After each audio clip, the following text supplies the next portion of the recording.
Hello! I have one burning question today. Has Mattel redeemed themselves? Because today we are looking at what might be the best figure that Mattel has released yet for the Jurassic World line. We're taking a look at the Hammond Collection Carnotaurus.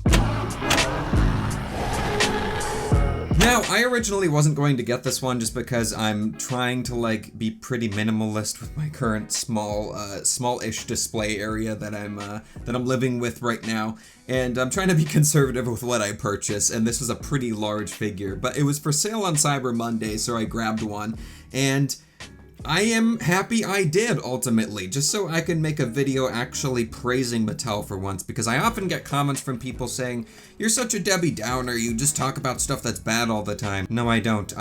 What's the point of reviewing something if I'm just gonna say that everything about it is great 24/7?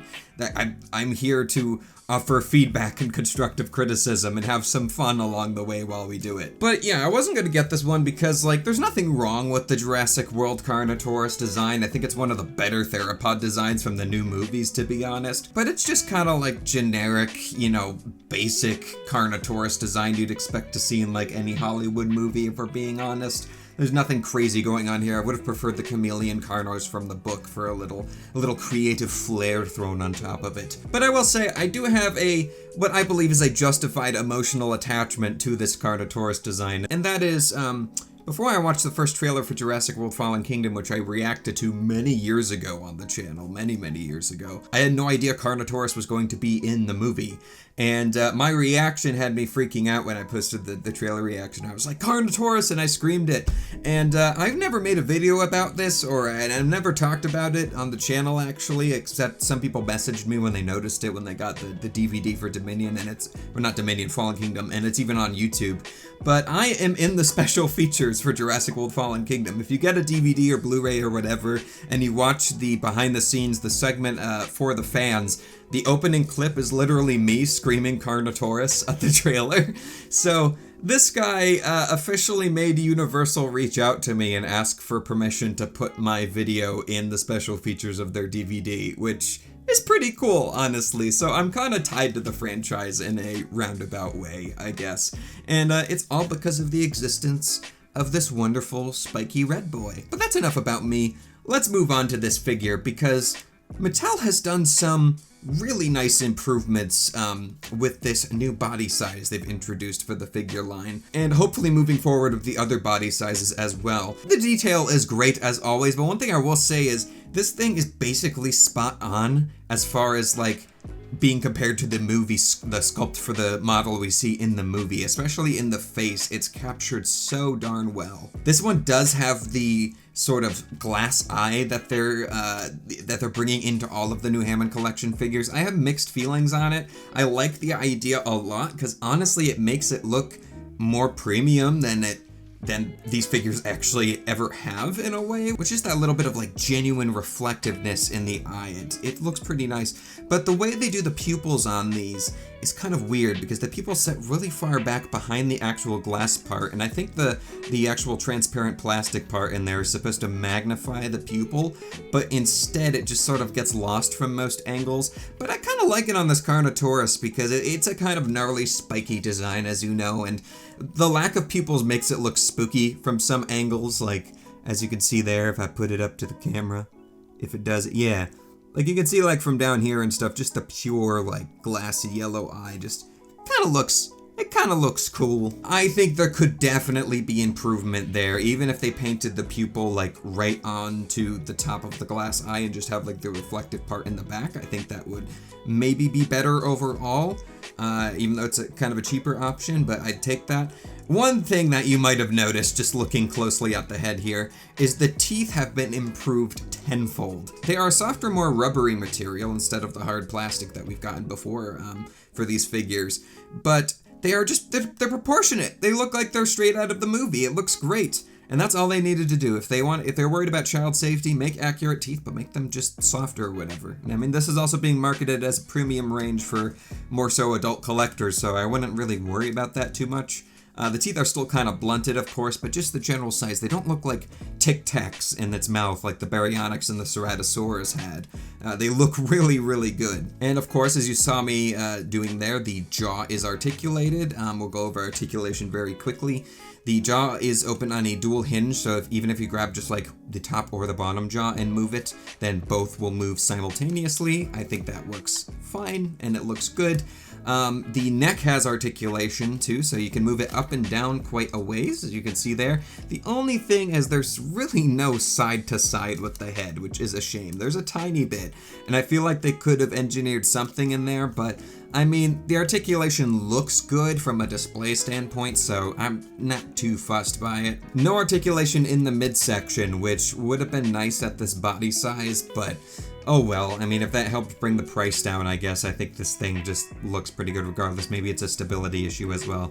The arms have 2 points of articulation in them, which is very comical because in real life, Carnotaurus's arms were these vestigial little nubs with fingers on them that would have just stuck out to the side. But what's great about this is, like, I have it in sort of the movie accurate pose here because this already isn't a real Carnotaurus design to begin with. But you can fold the arms onto the side in a more so accurate position, and if you wanted to do like a repaint and customization of the sculpt and turn it into a more accurate Carnotaurus, you could totally do that. It would be really easy. Probably be easy just to sculpt new arm pieces for it as well that are one solid piece and just pop them into the shoulders, but it's cool that you have that option for sure. There is no paint on the claws on the forelimbs, which I'm going to be more forgiving on just because they're so tiny, but still, premium collector's range. They painted the toes, but they didn't paint the little claws on the hands. Oh well. And anyway, the hips have a little bit of in and out. They have the same locking joint at the hips that all of the theropods do from Mattel that I've had experience with. So it locks in a certain position, but you can also move it out of that position to make sure you have good range of motion there. The legs have really good range on the joints, actually. You can move them pretty far forward, pretty far back. You can twist them at the knee and the ankle, whatever you want, what have you. And the feet are actually more so proportionate to the body. They've kind of got that like cubed back to them, which I guess is fine for stability purposes since these don't come with display stands at all. But I think they look fine, you know? I think they look perfectly fine for this. And then for the tail, which is the last part, we've got a dual jointed tail, so you got the base part, which you can do a little shimmy there, a little shimmy. And then we've got the end part, which has a wire frame in it, so you can move it however you'd please. But yeah, I think this thing has perfectly acceptable articulation. The only real disappointment in that regard for me is the neck. I feel like the head should be able to move side to side more, but it just doesn't. Now, I think the actual color scheme on this one was translated pretty darn well, if I'm being honest. The tones mixed together great. It looks just like the same color tones that we see in Fallen Kingdom's Carnotaurus design, with the almost molten-y look across the body with the patterns. And then the face has that little splash of like orangey yellow just on the tip of the snout there. It's a decent color scheme. I mean, I'm judging this based off of what the figure designers were going for. I'm not judging this based on the actual design of the Carnotaurus from the movie, but I think they translated it very nicely for Mattel's lack of paint. My only main complaint here is the fact that the hand claws aren't painted and the claws, little dew claws on the back of the feet. But other than that, everything looks perfectly acceptable here. But yeah, if you've gathered from my review, I'm happy with this. I think this is what the mainline toy should be. This is a perfect Jurassic Park toy in my eyes. My only thing is the fact that it's being marketed, once again, as this premium range of figures for more so adult collectors, and I'm over here just saying, this is an awesome toy. Another big thing that really makes it not feel quite as premium in hand is this is completely hollow. This whole midsection, all the parts are completely hollow. There's really no weight to this, which is kind of a blessing in disguise because you pick it up and you're like, oh, that feels cheap, but it stands very easily because of the lack of weight to the parts. Will they be more durable because of that? Will they be less durable?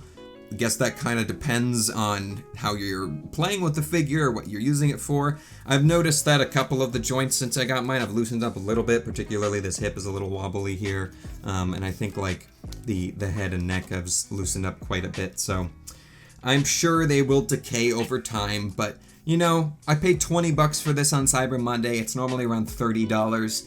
I think this is a good toy. This is a really good toy. And someday when I have my own like movie room or whatever, I'm gonna display it on the shelf next to my Jurassic Park movies because this is the dinosaur that got me featured on a Jurassic Park movie DVD, was this Carnotaurus, so pretty cool. And you know, it feels premium enough to where it looks cool, but at the same time it has that kind of classic Jurassic Parky like toy look to it with the articulation cuts and the solid colors here and there. So I think it's a perfect toy if I'm being honest. But anyway, in case you're wondering how big this one is, from the tip of the snout to the tip of the tail, it's pretty darn big, at about 17 to 18 inches long on average, and in terms of the height, at the highest point, which is the top of the head, standing perfectly like in a neutral pose, we're looking at about 8 inches tall. And for a quick comparison, I will bring out the Hammond Collection Carnotaurus, which we reviewed last year? Or, no, like 2 years ago already. It's already 2024. What is time anymore, man? But yes, you can already see like drastic improvements in proportions between these two figures, particularly the teeth and the hands, and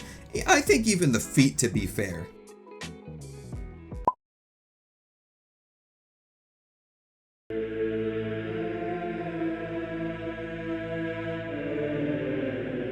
But yes, guys, that is going to do it for this look at the pretty recently released Hammond Collection Carnotaurus. I'm really happy I got this one. It was a very pleasant surprise in person, and I already knew it was going to be good from what I've seen. I think, you know, being a former child myself, this is a perfect Jurassic Park toy in my eyes. It's nice to see Mattel is listening, and it's nice to see that they're making some changes here to make these just really nice looking toys. A big thank you to my channel members as always for supporting my future content. Particularly a big thank you to SpinoChad members A Trashbug and Raphael Tree Kangaroo for being the coolest SpinoChads there are and supporting me at the highest possible tier. If you want to support my content, click the big join button next to my name down below or on my channel banner. Thank you guys so much for watching, and I'll catch you in my next review, so take care, and bye-bye!